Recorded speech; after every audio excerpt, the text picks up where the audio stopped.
pediu-lhe que o afastasse um pouco da praia, e assentando-se, ensinava do barco as multidões.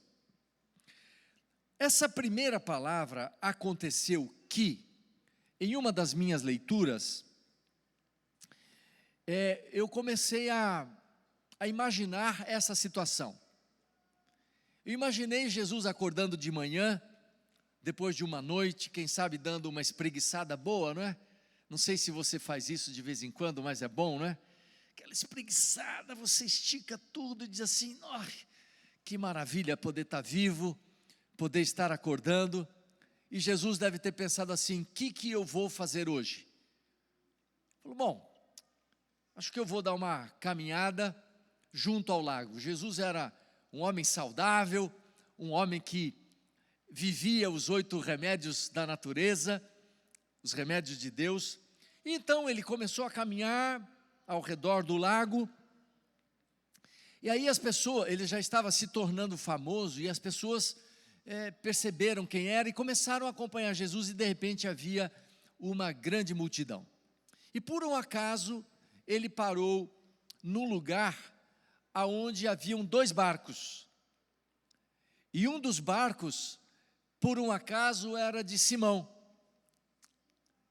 E então, como a multidão o estava apertando, ele pediu permissão para subir no barco e pediu para Simão afastar um pouquinho do barco para que ele pudesse pregar, aproveitando a brisa do lago, que fazia com que a sua voz pudesse se refletir com mais clareza. E eu estava imaginando tudo isso até quando eu caí em mim, de que na vida de Jesus, nada acontecia por acaso. Jesus, quando ele acordava pela manhã, a primeira coisa que ele fazia era buscar o Pai. Antes de tomar banho, antes de ligar o celular, antes de ligar a televisão, antes de ler o jornal, antes de qualquer coisa, Jesus ia para a presença do Pai. Por alguns motivos. O primeiro deles é porque Jesus amava estar na presença do Pai. Eu fico imaginando Jesus antes de dormir, pensando assim, eu não vejo a hora de acordar o mais cedo possível para eu poder falar com meu Pai. Ele tinha muito prazer em falar com seu Pai. Esse é o primeiro motivo.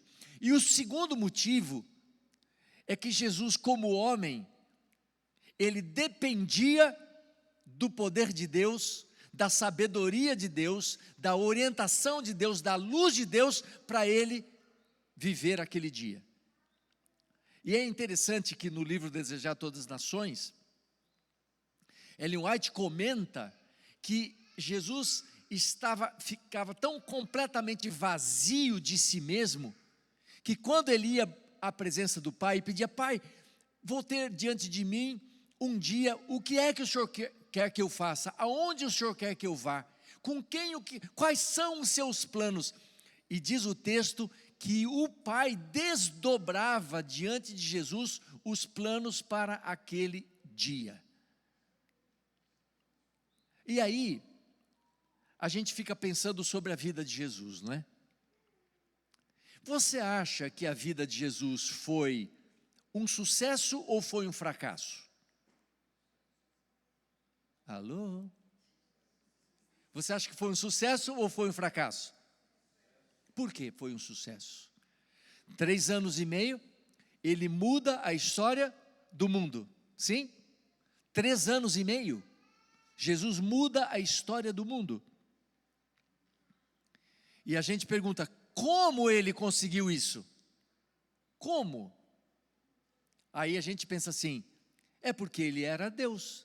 Verdade, ele era completamente Deus e completamente homem. Só que quando ele se encarnou, ele velou a sua divindade, e tudo o que ele fazia como homem, igual a você, igual a mim. Mas como é que Em 3 anos e meio, um homem consegue mudar a história do mundo, antes de Cristo e depois de Cristo. Sabe por quê? Porque ele fazia exatamente aquilo que Deus lhe orientava para fazer. Ele seguia a agenda de Deus em detalhes, e o poder de Deus estava sobre ele, e isso transformou o mundo. E aí eu fico pensando em mim mesmo.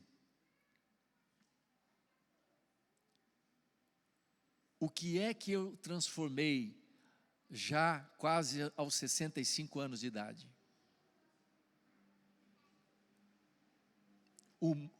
O Brasil,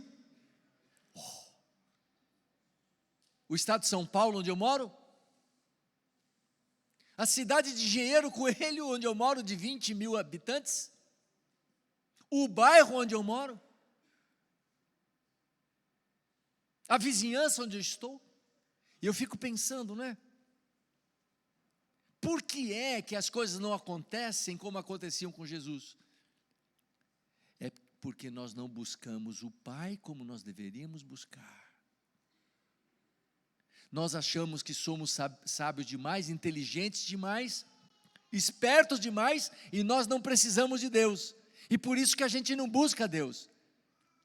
E eu quero dizer para você o seguinte: toda vez que a gente sai pela manhã para começar o dia, seja para ir para a escola, seja para trabalhar, seja para passear, seja para viajar, seja para fazer qualquer coisa, toda vez que a gente sai sem buscar a presença do Pai, a gente está dizendo assim: eu não preciso do seu poder, eu não preciso da sua sabedoria, pode deixar que eu me viro por mim mesmo.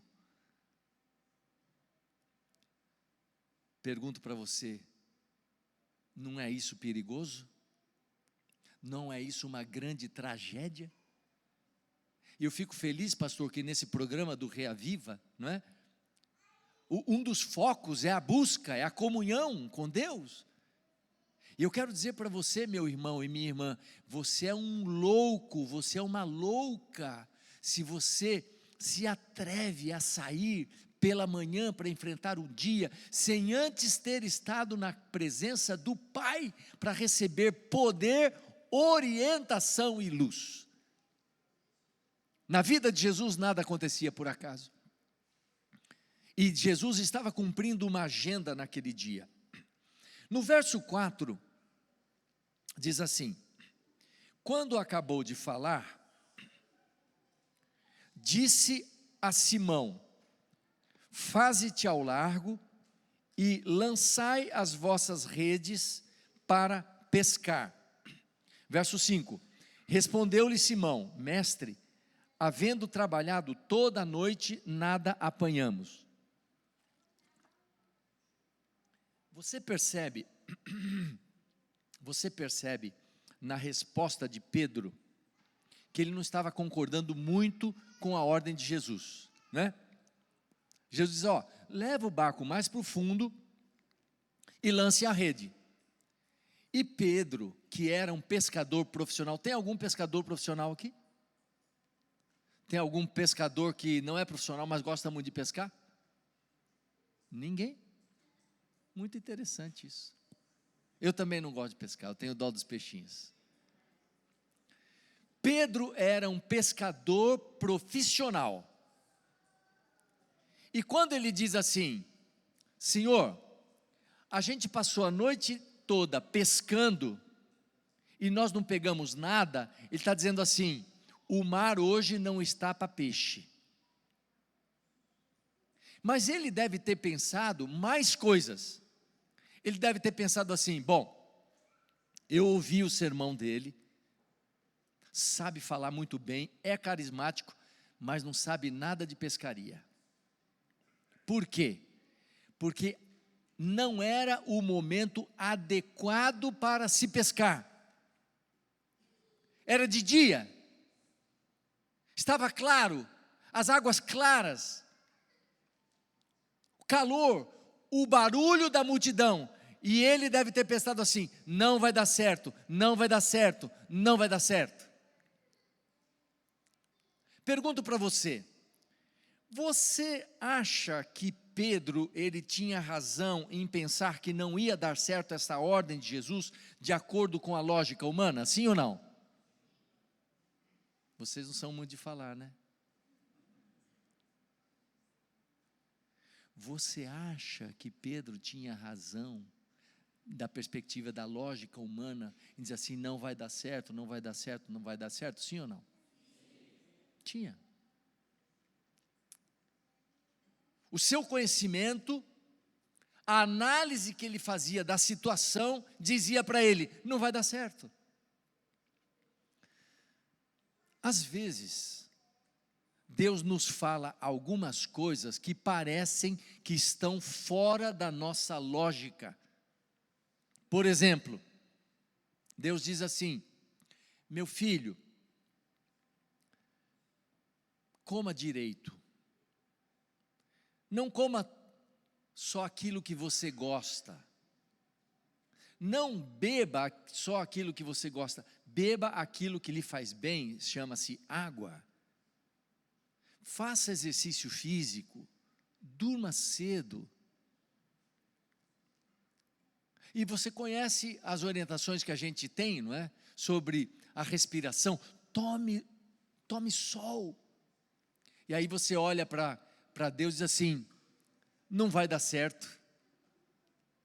Eu como o que eu como desde criança.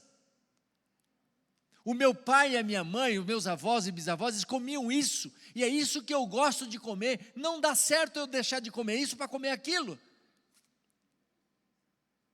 A baleia faz exercício o dia inteiro. É vegetariana. E mesmo assim é gorda. Não dá assim, não dá para mim. Esse negócio de viver os 8 remédios naturais não dá certo, isso não dá certo. Dormir cedo para mim é um suplício, isso não dá certo. E aí vem Deus e diz assim, meu filho,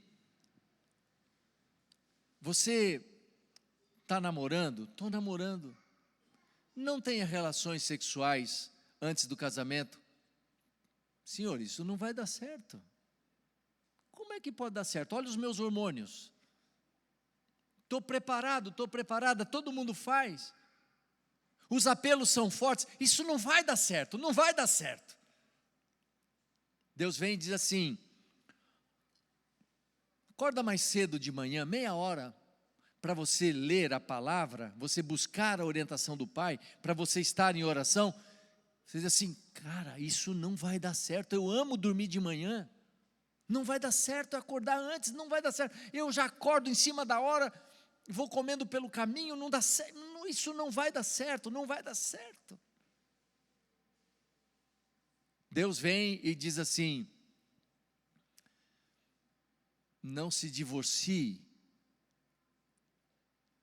Senhor, mas o senhor não está vendo o tipo de mulher que eu tenho? O marido que ele é? Não vai dar certo o nosso casamento, não vai dar certo.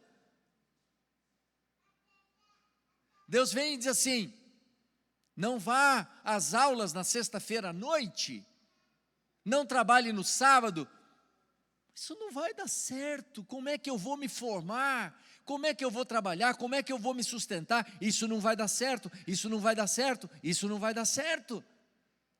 Deus vem e diz assim, devolva o dízimo de todos os seus ganhos, seja generoso nas ofertas. Senhor, isso não vai nunca dar certo. Porque chega no final do mês, sem eu devolver o dízimo e dar oferta, já não dá o dinheiro. Imagine se eu devolver o dízimo e dar oferta. Não vai dar certo, não vai dar certo. Não. E assim nós vamos elencando coisas e situações que Deus pede, que Deus orienta, e a gente diz assim, não vai dar certo, não vai dar certo, não vai dar certo. E quando nós olhamos para a nossa própria lógica, é isso mesmo, não vai dar certo, porque nós pensamos na nossa própria condição de realizar essas coisas. Só que tem uma coisa aqui, que Pedro fala, que faz toda a diferença, está no verso 5. Lucas, capítulo 5, no verso 5, diz assim, mestre, havendo trabalhado toda a noite, nada apanhamos, mas sob a tua palavra lançarei as redes. Pedro estava dizendo assim: eu acho que não vai dar certo, as condições não são apropriadas, tudo mostra que vai dar errado, mas, sob a tua palavra, eu vou lançar as redes. O que é que nós aprendemos aqui? De que nós precisamos aprender a viver debaixo da autoridade da palavra de Deus. Deus manda, você faz. Deus orienta, você segue. Deus diz para você ficar, você fica. Deus diz para você ir, você vai. Nós precisamos aprender a viver debaixo da autoridade da palavra de Deus. E notem, no verso 6, diz assim: e isto fazendo, apanharam o quê? Grande quantidade de peixes, e rompiam-se-lhes as redes. E então fizeram sinais aos companheiros do outro barco, para que fossem ajudá-los, e foram e encheram ambos os barcos, a ponto de quase irem a pique. Eu fico imaginando essa situação, Pedro dentro do barco, quem sabe com seu coração descrente, lançando a rede, e de repente ele começa a perceber o movimento das águas. E ele começa a ouvir um barulho nas águas, e ele começa a perceber que o seu barco começa a se movimentar, e começa a se inclinar para um lado, e ele percebe que as redes estão se enchendo de peixes. E eu fico imaginando a surpresa de Pedro, a alegria de Pedro, porque essa era a profissão dele, ter a sua rede cheia de peixes, era o sucesso do seu trabalho. E eu fico imaginando ele olhando para Jesus, olhando para o peixe, olhando para os outros, dizendo assim: de onde vieram esses peixes? Onde eles estavam a noite inteira? A gente passou procurando os peixes, onde é que eles estavam? E que eles estão aqui agora? E eu pergunto para vocês, deu certo ou não deu certo? Deu certo ou não deu certo? Deu certo. Sabe por que deu certo? Porque quando Deus manda, dá certo. Quando Deus manda, dá certo. Quando Deus manda, dá certo. Nós precisamos deixar a lógica humana para conhecer o incrível poder de Deus. Precisamos de olhos espirituais para nós enxergarmos as possibilidades onde elas humanamente não existem. Precisamos acreditar que Deus é capaz de fazer todas as coisas. Quando Deus manda, dá certo. Quando Deus manda, dá certo. Quando Deus manda, dá certo. E eu quero que você olhe para alguém que está ao seu lado e diz assim: quando Deus manda, confie que dá certo. Alguém que esteja perto de você, que você está sozinho aqui. Quando Deus manda, confie que dá certo. Quero que você diga para mim. Quando Deus manda, confie que vai dar certo. Você falou? Você falou para alguém? Para quem você falou? Para o Benjamin. Quando Deus manda, dá certo. Quando Deus manda, dá certo. Diga assim: quando Deus manda, dá certo. Diga. Eu estou tão surdinho, não estou ouvindo. Quando Deus manda, dá certo. Meu irmão, você e eu precisamos acreditar nisso. Quando Deus fala, quando Deus manda, quando Deus orienta, você abaixa a cabeça, obedece e vai. Porque o Senhor Todo-Poderoso, Ele sabe o que Ele está falando. Há uma história que eu acho que você já ouviu, de um bruxo que estava andando no carro, estava procurando uma estação de rádio, e ele passou por uma rádio evangélica, em que uma mulher estava dando um testemunho e fazendo um pedido de oração, que ela estava passando muitas necessidades e tal, e ele pensou em zombar mais uma vez de Deus e expor a fé daquela mulher. Ele entrou em contato, ele tinha uma empresa, entrou em contato com a secretária e disse assim, ó, acabei de ouvir uma pessoa falando na rádio tal, assim, assim, liga para lá, descobre quem é essa mulher, pede para 2 dos nossos funcionários fazerem uma compra e levarem lá para essa mulher. Só que quando eles chegarem lá e a mulher perguntar quem é que está mandando essa compra, dizem que foi o diabo que mandou. E eles acharam muito estranha aquela ordem, mas assim o fizeram. Procuraram o endereço e tal. E aí chegaram na casa da mulher, bateram palmas. A mulher apareceu e disse, pois não? Será aqui que mora fulano de tal? É sim. Nós viemos trazer umas compras aqui para a senhora. Disse assim, graças a Deus, Deus ouviu a minha oração. E eles começaram a colocar as sacolas, e um deles perguntou para o outro, falou assim, mas ela não vai perguntar para a gente quem é que mandou? A gente tem que falar aquilo para ela. Disse, não perguntando nada. Bom, continuaram a colocar, encheram ali a casa dela com as sacolas. Aí no final um deles não aguentou e perguntou para ela, escuta minha senhora, a senhora não tem assim curiosidade para saber quem é que mandou para a senhora essas compras? E ela de maneira simples diz, não tenho não meu filho, sabe por quê? Porque quando Deus manda até o diabo obedece.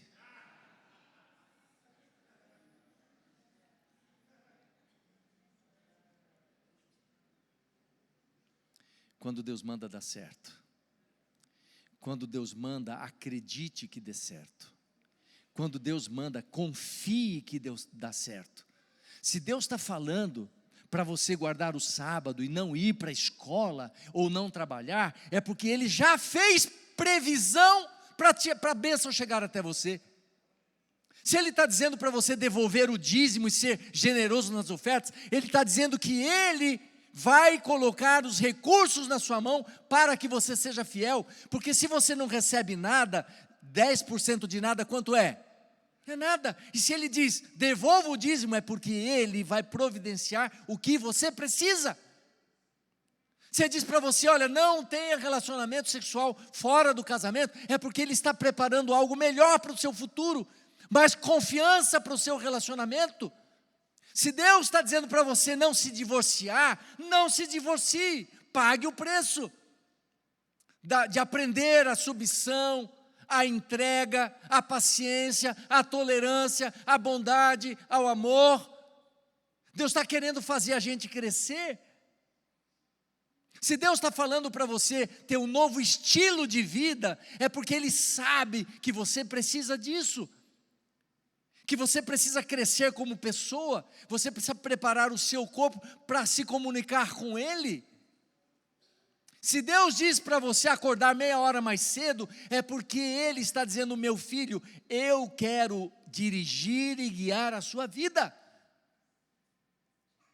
Quando Deus manda, dá certo, quando Deus manda, dá certo, quando Deus manda, dá certo. Confie que quando Deus manda, dá certo. E o texto continua dizendo o seguinte, no verso 8, vendo isto, Simão Pedro prostrou-se aos pés de Jesus, dizendo, Senhor, retira-te de mim, porque sou pecador. Duas coisas. Aqui a Bíblia diz que Simão se prostrou. O que é se prostrar? Quando você se ajoelha, você não se prostra, você só se ajoelha. Você se prostra quando você coloca a sua testa no chão. Isso é se prostrar.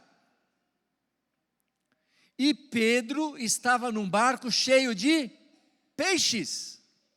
E ele coloca a sua testa, quem sabe, em cima de um peixe. E ele adora a Jesus. Por que ele adora a Jesus? Porque ele percebeu que esse Jesus, em conexão com o Pai, era o Todo-Poderoso. ele percebeu que esse Jesus era o próprio Deus encarnado que estava no barquinho dele, e por isso ele o adora. Ele entendeu que pelo poder de Deus através de Jesus, ele chamou todos os peixinhos. Para pensar um pouco. Para pensar, através do poder de Deus, Jesus, ele chama todos os peixinhos.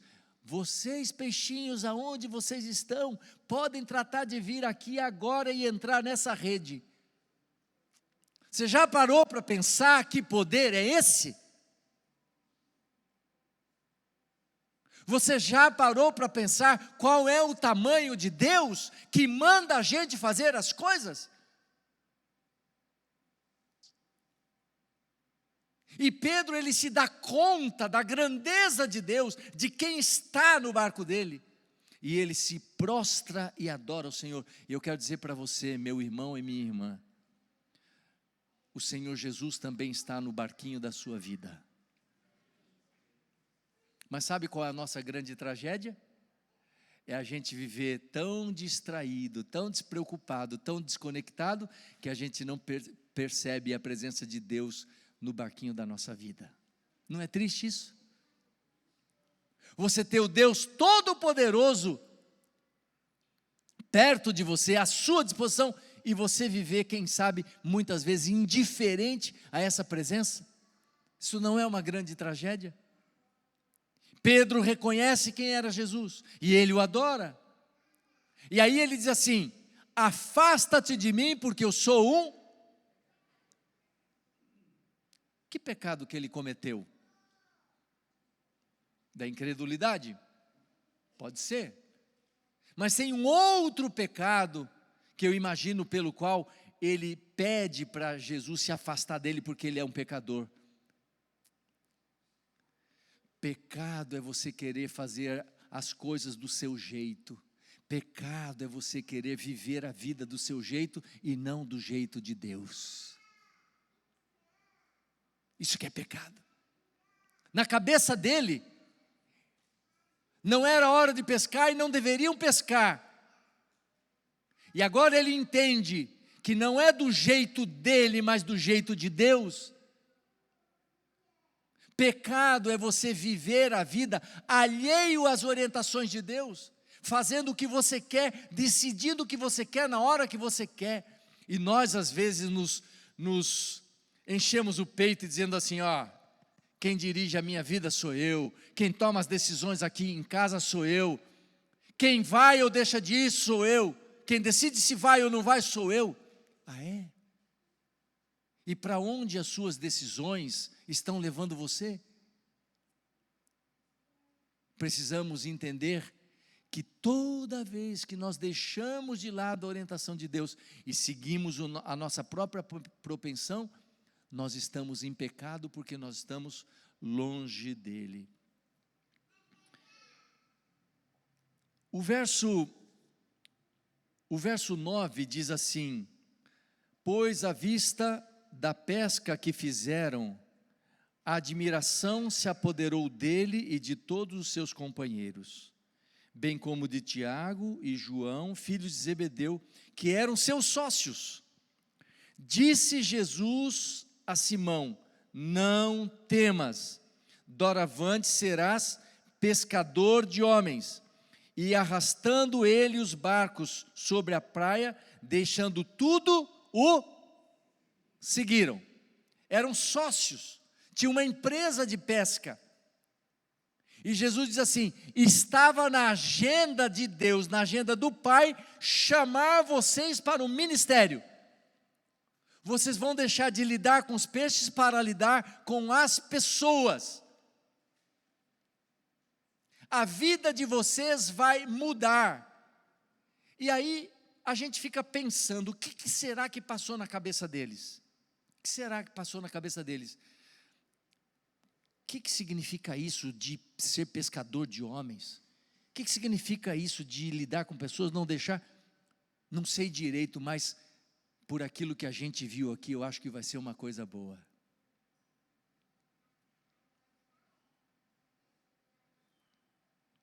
E Jesus hoje, Ele está chamando você, está me chamando para dizer assim: meu filho, está na agenda do Pai que você siga a minha vontade e viva debaixo da autoridade da minha palavra. Às vezes a gente fala assim: no que vai dar esse negócio de eu seguir as orientações de saúde? No que vai dar a minha questão da fidelidade? O que vai dar os meus relacionamentos? O que vai dar? Não tenha medo, porque aquele que chama, aquele que manda, ele se responsabiliza pelos resultados. E entendendo isso, eles deixaram tudo e o seguiram. E eu pergunto para vocês, se a gente fosse hoje perguntar para Pedro e para os outros discípulos: escuta, vocês se arrependem de terem aceitado o chamado de se tornarem pescadores de homens? Qual você acha que seria a resposta deles? O que você acha? Está arrependido? Eu acho isso, eu imagino Pedro dizendo, né? Eu achei esse chamado tão importante, mudou tanto a minha vida, que eu sou capaz de sacrificar a minha vida por essa missão e por esse trabalho. Imagine. E ele foi crucificado de cabeça para baixo. Será que valeu a pena? O que é que vale a pena levar uma pessoa a ser crucificada de cabeça para baixo? Alguma coisa de especial deve ter nesse chamado. E aí a orientação que Jesus diz assim: não tenha medo. Não tenha medo. Não tenha medo de seguir o que Jesus está falando para você. Não tenha medo. Não tenha medo de você investir no seu casamento. Não tenha medo. Não tenha medo de você ser fiel na guarda do sábado. Não tenha medo. Não tenha medo de você insistir em continuar sendo fiel. Não tenha medo. Não tenha medo de fazer aquilo que é certo, de se resguardar. Não tenha medo. Porque quando Deus manda, dá certo. E tem uma história que eu gosto muito de mostrar, do irmão José Cosme, do interior lá do Nordeste. Eles tinham um pequeno comércio. Eu quero que vocês ouçam agora a história dele, por favor. Eu conheci a Igreja Adventista no Rio de Janeiro. E lá eu encontrei um amigo meu, apareceu com a Bíblia na mão, uma Bíblia pequena, e dizendo que era Adventista do sétimo dia. E por mais ou menos 3 meses nós estudamos a Bíblia. E eu me decidi a batizar. E batizei lá, mas com pouco tempo, como eu levava uma vida meio desastrosa lá, eu voltei para Natal, para o Rio Grande do Norte, para a minha terra, porque ninguém me conhecia, agora era uma nova criatura, eu queria ver uma nova vida. E lá eu não conseguia. E eu fiquei mais tranquilo, mas eu encontrei um irmão aqui, irmão Zé Lima, aqui na Zona Norte, aqui do lado de Natal, do Nova Natal, pregando sobre fidelidade, sobre o tesouro. E aí, meu irmão, no primeiro dia que ele pregou pela manhã e convidou que tinha um programa à tarde, ainda de mordomia, de fidelidade, falando da parte da fidelidade. Aí, quando eu cheguei em casa, eu fiquei pensando, mas aquele homem falou tanto em dinheiro, tanta fidelidade, eu não vou mais não. Aí fiquei em casa, um pouco triste pela mensagem que ele passou, que era uma mensagem um pouco dura, e eu fiquei em casa. E quando foi depois o senhor chegou na minha casa, ele disse: irmão, eu vim aqui preocupado com o senhor, porque eu chamei o senhor disse que ele não foi. Liguei, irmão, eu sou miserável, o senhor pegou muita fidelidade ali, falando em dinheiro, em oferta, eu sou miserável, quem sou eu para fazer aquilo que o senhor disse? Disse: irmão, seja fiel a Deus, pode confiar, porque se o senhor for fiel a Deus, Deus não responder, eu devolvo tudo que o senhor devolveu para Deus. Faça um plano, irmão, crie coragem, faça um plano de oferta, um pacto com Deus. E aquilo me reanimei de novo e, na realidade, eu fiz um pacto devolvendo 10% de dízimo, 10% de oferta. E começamos aí, irmão, naquela fidelidade. E uma certa vez eu fui a um programa da Missão Nordeste e lá encontrei o irmão Valmir, dizendo lá, contando um testemunho, que daria de toda a sua renda 50%. Aí eu me animei, digo, eu vou aumentar. Cheguei em casa, conversei com a minha esposa, digo: Raimunda, nós vamos aumentar a nossa oferta. Vamos aumentar a nossa oferta para 15%, 10% de dízimo, 10% de oferta. E a coisa foi melhorando. E um certo dia, a gente mandava o dízimo todo sábado para a igreja, todo sábado a gente mandava o dízimo. E um certo dia, eu disse, Raimunda, vamos mandar esse dízimo de mês em mês, porque todo comerciante envia o seu dízimo, sua oferta de mês em mês, e a gente pode enviar de mês em mês. E a minha esposa disse, Zé, como isso vai dar certo? Irmão, praticamente não deu certo, porque no final do mês, ela fez assim o dízimo da lojazinha, deu 350 entre o dízimo e a oferta. E na realidade só tinha 350, isso era num sábado, numa sexta-feira de noite, quando ela fez a base toda, R$350 de dízimo de oferta. Era todo o dinheiro que nós tínhamos da lojinha em casa. E o meu pagamento ainda vinha depois, mas só no prazo certo. Aí ela disse que ia mandar. Eu disse, Raimundo, você não pode mandar esse dízimo amanhã de manhã para a igreja, porque eu estou devendo um cheque de 350 para segunda-feira e outro cheque para terça-feira, de 280. Ela disse, não, mas esse dinheiro é de Deus. Você me prometeu que no dia certo, você enviaria o dinheiro para a igreja. Hoje é o dia, é o final do mês, é sábado, e o dinheiro tem que ir amanhã de manhã. E ela pegou o envelope do dízimo, fez tudo direitinho, botou todo o dinheiro, nós ficamos sem nada em dinheiro dentro de casa. E eu me preocupei muito, e eu levei esse dízimo no outro dia para a igreja, mas preocupado e com medo. Toda hora antes do diácono passar, a minha vontade era de ir para casa e não devolver o dízimo, porque eu estava preocupado, porque eu sabia, eu tinha certeza que na segunda-feira a minha conta ia encerrar no banco, porque eu não tinha porque cobrir esse dinheiro. Porque no sábado, pastor, de noite a gente abria assim meia hora, uma hora, e no domingo até meio-dia, mas nunca a gente vendeu mais de 20 ou 30 reais. E o nosso compromisso era muito sério. Mas ela disse, não, você vai levar, a gente vai para levar o dinheiro. Levou o dinheiro, ela me deu a minha parte para eu botar, e ela ficou com a parte dela. Quando o diácono apareceu lá na frente, que anunciaram que eu vi o diácono, irmão, me deu uma frieza no corpo de pronto, agora eu estou perdido. Estou perdido porque eu tenho certeza que esse dinheiro não pode. Uma pessoa que vende 20 ou 30 reais do sábado para o domingo, na segunda-feira como vai enviar 350? E ter alguma coisa, recurso já preparando para na terça-feira enviar mais 280. E eu me preocupei, mas quando o diácono veio, irmão, quando eu coloquei, cheguei a colocar o dinheiro, disse agora ou nunca mais. Peguei o dinheiro e joguei lá. Irmão, fiquei com uma tristeza tão grande, de tarde fui para casa, e ela feliz da vida, a esposa feliz, contente. E quando eu falava nisso, que isso era o que eu falava, ela dizia, Deus proverá, Deus proverá. Eu digo, mas como que Deus proverá? Dinheiro é dinheiro, no céu não tem dinheiro não. Deus proverá, digo, eu sei que minha conta vai se fechar segunda-feira. Irmão, viemos para casa, quando foi no domingo, no sábado à noite nós abrimos o comércio, o senhor pode acreditar, não apareceu um cliente, nem para pagar o que estava devendo, que às vezes um pagava 10, outro 20 reais e tal. Porque o nosso comércio era pequenininho, era coisinha pouca. Mas quando foi no domingo de manhã, eu me levantei bem cedo e disse, Raimundo, eu vou sair de casa, batalhar os 350, pelo menos 350 da segunda-feira. Eu disse, tá certo, eu vou ficar em casa. Ficar em casa e Deus proverá. E ela ficou em casa, e eu saí, fui num amigo meu, colega meu, por nome de Gileno, e falei, Gileno, você pode me emprestar esse dinheiro, 350 reais? Ele disse, não se preocupe. Se até 1h da tarde vender um terreno aqui, o cabo der o meio da entrada, eu passo para você. Eu sei que fiquei lá, mais ou menos, mas até 1h da tarde não veio um freguês, parece que era uma prova, irmão. Não veio um freguês, e eu, 1h eu voltei para casa. Irmão, quando eu entrei dentro de casa, eu entrava sempre pela frente, porque a lojinha era na frente. Aí eu vi um negócio todo estranho dentro de casa, eu me preocupei com assaltar a mulher, porque eu olhei para as prateleiras, não tinha mais roupa, não tinha mais nada. E eu preocupado, meu Deus, assaltaram a mulher. E ela estava assim de um lado, com um aventalzinho branco, e ajeitando alguma coisa nas prateleiras. Mas tinha pouca coisa, tinha sobrado só aquelas roupinhas de criança que não estava mais vendendo, algumas coisinhas. Aí quando eu fui entrando, digo, minha filha, foi o que aconteceu, Zé Cosme. Aí entrou tanta gente aqui para comprar e para pagar, nossos dinheiros que estavam na rua, todo mundo pagou, todo mundo, e veio aqui, ó, tá vendo essa bagulhada aqui no chão aqui? Tudo é saco, aquele saco de plástico da roupa que eu vendi. Eu estou com os 350 lá debaixo do colchão da cama, estou mais com 280 e o restante está todo aqui para nós fazer compra.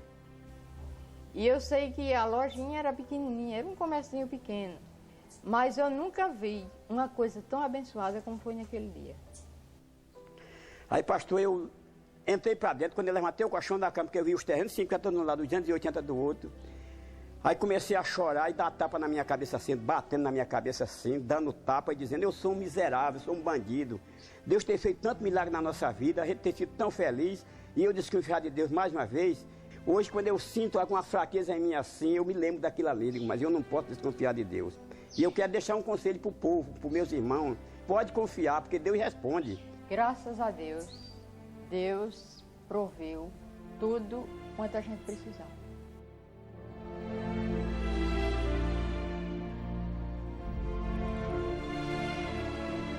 Você viu o que a irmã Raimunda falou? Ela disse assim: eu nunca vi uma coisa tão abençoada. Por que é que eles viram e experimentaram? Porque eles tiveram a coragem de lançar a rede. Tiveram a coragem de lançar a rede. Qual é a evidência que eles tinham de que isso iria acontecer? Nenhuma. Quando Jesus manda Pedro lançar a rede, não havia nenhum peixinho, nenhuma evidência de que o milagre iria acontecer. Mas ele acreditou na palavra. Mas ele acreditou na palavra. E lançou a rede, e o milagre aconteceu. O mesmo Deus poderoso que chamou, que convocou os peixinhos para virem para dentro da rede, é o mesmo Deus que chamou os clientes que estavam devendo, que estavam precisando comprar, para virem exatamente naquele dia que eles estavam precisando, para mostrar que quando Deus manda, dá certo. Quando Deus manda, confie que vai dar certo. Eu não consigo ler qual é o desafio da sua vida, não sei. Porventura, o desafio da sua vida é você ser fiel ao seu esposo, à sua esposa? O desafio da sua vida em questões de saúde, da fidelidade a Deus, de acordar cedo para ter comunhão com Deus, da guarda do sábado, da devolução dos dízimos. Qual é o seu desafio? Eu não sei qual é o seu desafio. Mas hoje eu vim aqui em nome de Deus para dizer para você: se você não lançar a rede, as suas redes não vão se encher. Se você não acreditar, você não vai experimentar. Se você não confiar, Deus vai poder fazer pouco por você.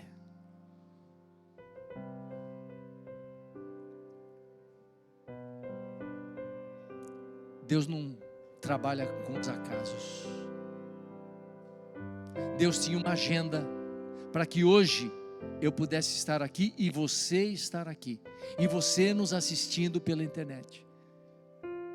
Estava na agenda de Deus para que você ouvisse essa mensagem, para que você tomasse uma decisão de lançar a rede, seja ela qual for. A palavra para você é: não tenha medo, porque quando Deus manda, dá certo.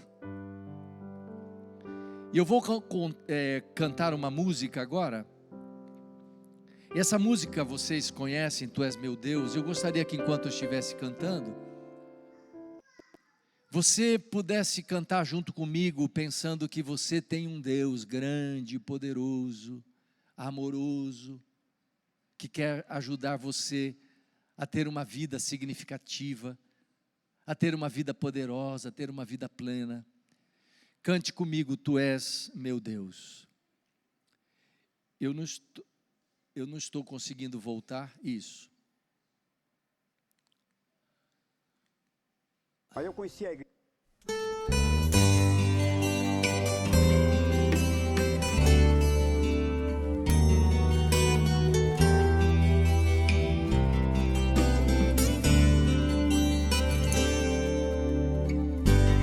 Tu és meu Deus, minha rocha e meu poder. Tua graça eu vi, teu amor senti. Oh, Tu és meu Deus, Pai celeste, Rei do universo, és o mesmo desde a eternidade. Oh Abba, meu Pai, doador da vida, Deus comigo, aquele que me ama. Cante comigo. Tu és meu Deus. Que mais?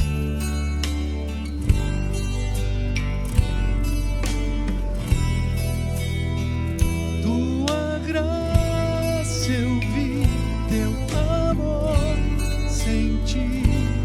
Oh, tu és meu Deus. Tu perdoas e esqueces o que eu fiz. És Cordeiro que sofreu a morte e ressurgiu ao fim para dar-me a salvação. Vem brilhar em mim, ó estrela d'alva. Cante.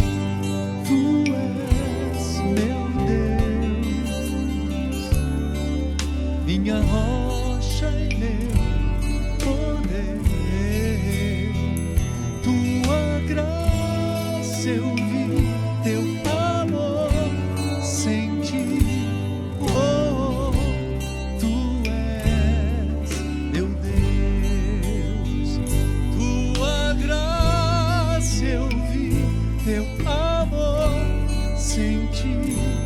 Oh, tu és meu Deus.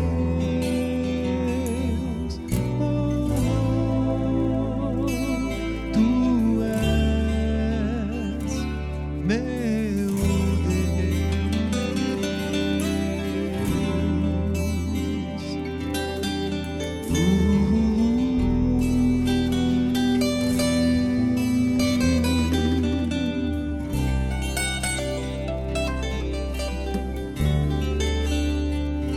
meu Deus.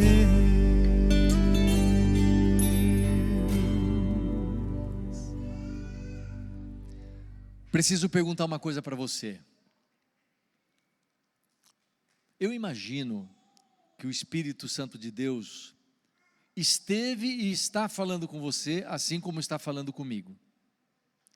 E você deve estar pensando assim: qual é o seu grande desafio? Qual é a área que você precisa lançar a rede? Você deve estar pensando nisso. Mas quem sabe, como Pedro, você deve estar pensando assim: acho que eu não vou conseguir, não vai dar certo, eu já tentei várias vezes, acho que não vai dar certo. E então eu quero fazer uma pergunta para você. Diante disso, você não quer pedir para Deus, dizendo assim: meu Deus, eu preciso lançar a rede, mas não tenho coragem. Eu preciso lançar a rede, mas eu já tentei e não deu certo. Eu preciso de poder. Eu preciso de poder até para lançar a rede, porque sozinho eu não consigo. E eu quero dizer que Deus tem um futuro brilhante para você, mas você precisa lançar a rede. E a pergunta que eu quero fazer é: quer pedir para Deus te dar o poder e a capacidade para você conseguir lançar a rede, para que você veja a sua rede se enchendo de peixes? Quer pedir esse poder para Deus hoje? Levante a sua mão. Senhor nosso Deus, que coisa linda é vermos o seu poder. Que coisa extraordinária. O Senhor que tem o domínio sobre todo o universo, sobre os animais, fez encher de peixes as redes de Pedro, trouxe os clientes lá para a loja do irmão José Cosme e a irmã Raimunda. Quão poderoso o Senhor é! E o Senhor hoje está nos chamando para nós acreditarmos na sua palavra e lançarmos as redes. O Senhor conhece qual é o nosso desafio, e nós conhecemos. E a nossa mão está levantada para dizer assim: Senhor, tem compaixão de nós, nós precisamos de poder. Ajuda-nos a crermos na sua palavra. E que a sua palavra dizer que nós não devemos ter medo, ela possa estar bem dentro do nosso coração e da nossa mente, para que a gente confie, siga, veja e experimente o teu poder na nossa vida. Dá esta bênção que nós precisamos, meu Pai. Nós nos entregamos nas tuas mãos mais uma vez, agradecidos em nome de Jesus. Amém.